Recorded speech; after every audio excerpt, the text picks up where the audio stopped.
खुदाम यसुम मसीह जिसके वसीले से हम खुदा बाप के बेटे और बेटियां ठहरते हैं, उसी के नाम में आपकी सलामती हो। तो आइए पहले हम यूहन्ना की मार्फत लिखा गया इंजीली बयान उसका 3रा बाब और उसकी 1 से 6 आयत तक पढ़ लेते हैं, जिसमें कुछ यूं लिखा है। फरीसियों में से एक शख्स निकोदेमुस नाम यहूदियों का एक सरदार था।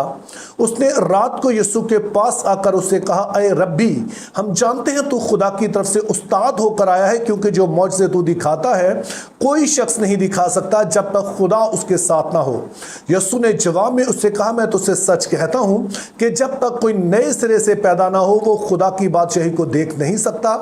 निकोदेमुस ने उससे कहा, आदमी जब बूढ़ा हो गया तो क्यों कर पैदा हो सकता है? क्या वो दोबारा अपनी मां के पेट में दाखिल होकर पैदा हो सकता है? यीशु ने जवाब दिया कि मैं तुझसे सच कहता हूं, जब तक कोई आदमी पानी और रूह से पैदा ना हो वो खुदा की बादशाही में दाखिल नहीं हो सकता। जो जिस्म से पैदा हुआ जिस्म है और जो रूह से पैदा हुआ रूह है। और फिर 10वीं आयत में यीशु मसीह कहते हैं, यीशु ने जवाब में उससे कहा, बनी इसराइल का उस्ताद होकर क्या तू इन बातों को नहीं जानता? अब जैसे कि आपने देखा कि एक लंबा हवाला है और इसके कई पहलू हैं जिन पर बात हो सकती है और होनी चाहिए, लेकिन हम सिर्फ अपने इसी मौजू को सामने रखते हुए, जो रूहुल कुद्स के काम है उनको सामने रखते हुए हम बात करेंगे। तो पहली चीज जिस पर हम गौर करेंगे वो 5वीं आयत है, जिसमें यीशु मसीह कहते हैं, जब तक कोई पानी और रूह से पैदा ना हो वो खुदा की बादशाही में दाखिल नहीं हो सकता है। तो हमारे लिए बुनियादी सवाल यह है कि पानी और रूह से पैदा होने का मतलब क्या है। अब अगर आप स्कॉलर्स को पढ़ें, मुख्तलिफ कमेंट्रीज पढ़ें, तो उसमें कई तरह की इसके बारे में राय पाई जाती हैं, लेकिन 3 राय जो है वो बुनियादी हैं। पहली राय यह है कि जब यीशु मसीह यहाँ कहते हैं पानी और रूह, तो इससे उनकी मुराद है जिस्मानी पैदाइश, यानी कि आमतौर पर जो हम पैदा होते हैं, और दूसरी है रूहानी पैदाइश, यानी कि जब कोई रूह के वसीले से पैदा होता है। अब जो इस नजरिए के साथ मुत्तफिक हैं वो पानी से पैदा होने की तशरीह कुछ यूं करते हैं कि जब एक बच्चा कुदरती तौर पर अपनी मां के पेट में पड़ता है तो जब तक वो मां के पेट में है वो एक पानी की थैली में मौजूद होता है, और पैदाइश से पहले ये थैली फट जाती है, फिर बच्चा जो है मां के पेट से बाहर आता है। तो इस तरह से यीशु मसीह का इशारा आम पैदाइश की तरफ है, जिसका मतलब यह हुआ कि यीशु मसीह का कहना है कि एक शख्स जो कि सिर्फ कुदरती तौर पर पैदा हुआ है वो खुदा की बादशाही में दाखिल नहीं हो सकता है, बल्कि उसके साथ उसका रूह से पैदा होना, नए सिरे से पैदा होना भी जरूर है, ताकि वो खुदा की बादशाही में दाखिल हो सके। ताहम उलमा की एक बड़ी तादाद वो है जो कि इस वाले नजरिए को डिसओन करती है, वो समझते हैं कि यह नजरिया ठीक नहीं है, और वो कहते हैं कि दरअसल पानी से यहाँ पर मुराद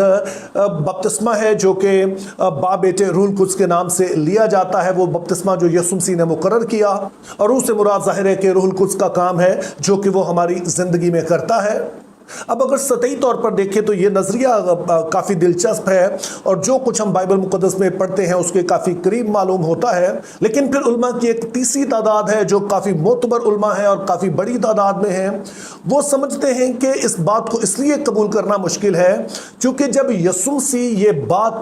निकोदेमुस से कह रहे हैं तो अभी तक ना तो यीशु मसीह ने बपतिस्मे का कोई हुक्म दिया है, और ना ही अभी उन्होंने रूहुल कुद्स पर कोई बाकायदा तौर से तालीम दी है, जिसकी वजह से वो निकोदेमुस से इस तरह की कोई तवक्को नहीं कर सकते हैं कि वो इन बातों को समझे। लेकिन यहां पर हमने अभी देखा 10वीं आयत में कि यीशु मसीह जब ये बातें उसे बताते हैं और वो इसका कुछ और ही मतलब समझता है, तो यीशु मसीह उससे कहते हैं कि तू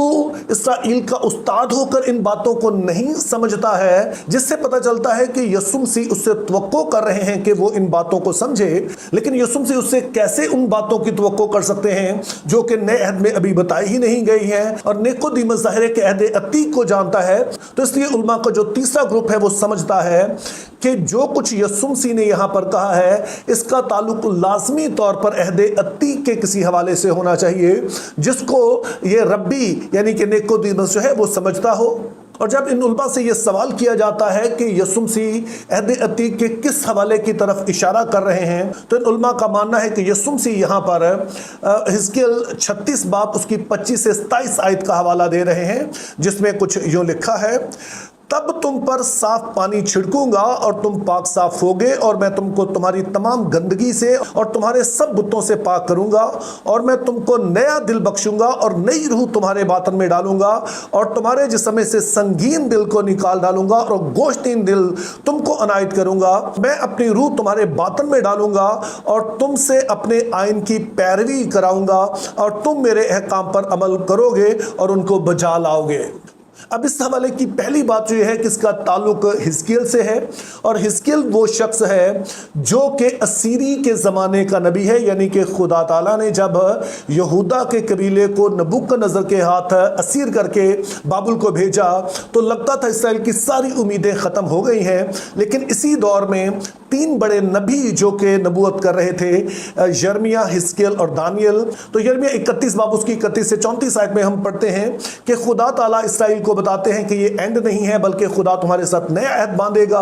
और फिर इसी बात का इजहार यहाँ पर हिजकियेल करता है कि अब के खुदा तुम्हारे लिए खास किस्म का इंतजाम करेगा, और वो ये है कि वो तुम्हें अंदर से पाक करेगा,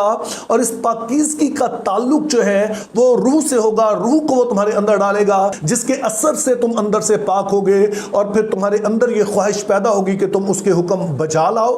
तो इस तरह से वो उलमा जो इस तीसरे नज़रिए के हामी हैं, उनका मानना है कि यहाँ जब यीशु मसीह ने कहा कि पानी और रूह से पैदा होना, तो वो दरअसल एक ही तजुर्बे की बात कर रहे हैं, ये दो चीज़ें नहीं हैं। क्योंकि हिजकियेल की किताब में रूहुल कुद्स के वसीला से जो एक खास काम किसी के अंदर होता है, ये उसकी तरफ इशारा किया गया है। तो इसलिए हमें इसे एक इस्तिलाह के तौर पर समझना, यानी कि रूहुल कुद्स का ऐसा काम जो हमें अंदर से पाक करता है, जैसे कि पानी छिड़क कर किसी को पाक किया जाता है, तो रूहुल कुद्स चूंकि हमें पाक करता है, तो ये उस वाले तजुर्बे की, ये रूहुल कुद्स के उस काम की तरफ इशारा है। और मैं समझता हूं कि ये बात दुरुस्त है, क्योंकि जब आप यूहन्ना 3 बाब उसकी 3 और 5वीं आयत का मुआजना करते हैं, तो उससे ये बात वाज़ेह होती है कि ये दरअसल यीशु मसीह एक ही तजुर्बे की तरफ इशारा कर रहे हैं। क्योंकि 3री आयत में यीशु मसीह ने कहा जब तक कोई नए सिरे से पैदा ना हो वो खुदा की बादशाही को देख नहीं सकता है। और फिर 5वीं आयत में कहते हैं जब तक कोई पानी और रूह से पैदा ना हो वो खुदा की बादशाही में दाखिल नहीं हो सकता है। तो इस तरह से हम देखते हैं कि ये दोनों ही आयतें एक ही तजुर्बे की तरफ इशारा कर रही हैं, जिसको हम कहते हैं नए सिरे से पैदा होना। तो मैं शख्सी तौर पर इस तीसरे नजरिए का हामी हूं। उसकी पहली वजह यही है कि यीशु मसीह निकोदेमुस से तवक्को करते हैं कि वो इस तरह के किसी तजुर्बे से वाकिफ होगा, लेकिन चूंकि निकोदेमुस अहद अतीक का उस्ताद है, तो इसलिए जरूर ये कोई ऐसी बात होनी चाहिए जो अहद अतीक में मौजूद हो। और हमने देखा कि पानी और रूह का एक इस्तिलाह के तौर पर जो इस्तेमाल है वो हिजकियेल 36 बाब में है। वहां पर रूहुल कुद्स के उस काम की तरफ इशारा किया गया कि जब उसके काम के वसीला से हम अंदर से पाकीज़गी का तजुर्बा करते हैं और खुदा के हुक्मों की तरफ राग़िब होते हैं। और फिर हमने 3री और 5वीं आयत में देखा कि नए सिरे से पैदा होना और पानी और रूह से पैदा होना ये दरअसल एक ही इवेंट है, जो कि रूहुल कुद्स का एक खुसूसी काम है। तो अब हमारे लिए सवाल ये पैदा होता है कि जब कोई नए सिरे से पैदा होता है एग्जैक्टली इसमें होता क्या है। तो इस हवाले से जो उलमा बाइबल हैं उनका मानना है कि ये पुरअसरार काम है। जैसे यीशु मसीह ने इसी हवाले में जो कि अभी हमने यूहन्ना की इंजील में पढ़ा, यीशु मसीह कहते हैं कि हवा जिधर चाहती है चलती है, तो उसकी आवाज़ सुनता है और नहीं जानता कि वो किधर से आती है किधर जाती है। जिससे मुराद ये है कि नए सिरे से पैदा होना ये एक पुरअसरार अमल है जिसके बारे में हम ज़्यादा नहीं जानते हैं। जिस तरह हवा के असरात को हम देख सकते हैं, उसी तरह से इस नई पैदाइश के असरात को तो देखा जा सकता है, लेकिन एग्जैक्टली हमारे अंदर क्या होता है इसके बारे में हम ज़्यादा नहीं जानते हैं। जो बातें हम जानते हैं उनमें से पहली बात यह है कि जो हवाला हमने पढ़ा उसमें हमें बताया गया कि जो जिस्म से पैदा हुआ वो जिस्म है और जो रूह से पैदा हुआ वो रूह है। तो जब कोई नए सिरे से पैदा होता है तो ये सरासर रूहुल कुद्स का काम है कि वो हमारे अंदर नई पैदाइश का तजुर्बा देता है। दूसरी बात जो हमने हिजकियेल के हवाले से जानी कि जब ये तजुर्बा होता है तो इंसान का दिल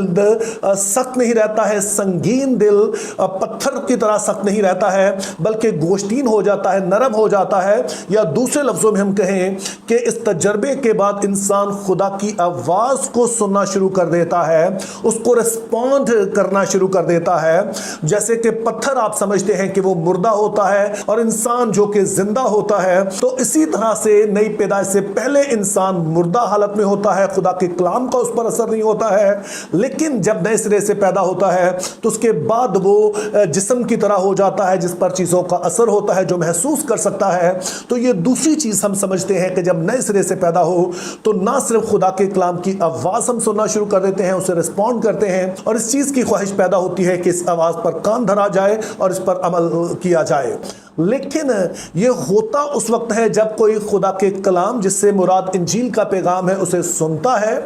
और ये कलाम एक वसीला बन जाता है कि जिसके ज़रिए से रूह कुछ किसी शख्स की ज़िंदगी में काम करता है और उसके दिल को अंदरूनी जो इंसानियत है उसकी संगीनी दूर करके उसे नरम बना देता है, ताकि अब वो इस आवाज़ को सुन भी सके, इसको समझ भी सके, इसको कबूल भी कर सके और इसके मुताबिक फिर रद्द अमल भी दे सके। Think biblically, live purposefully, have a very good day.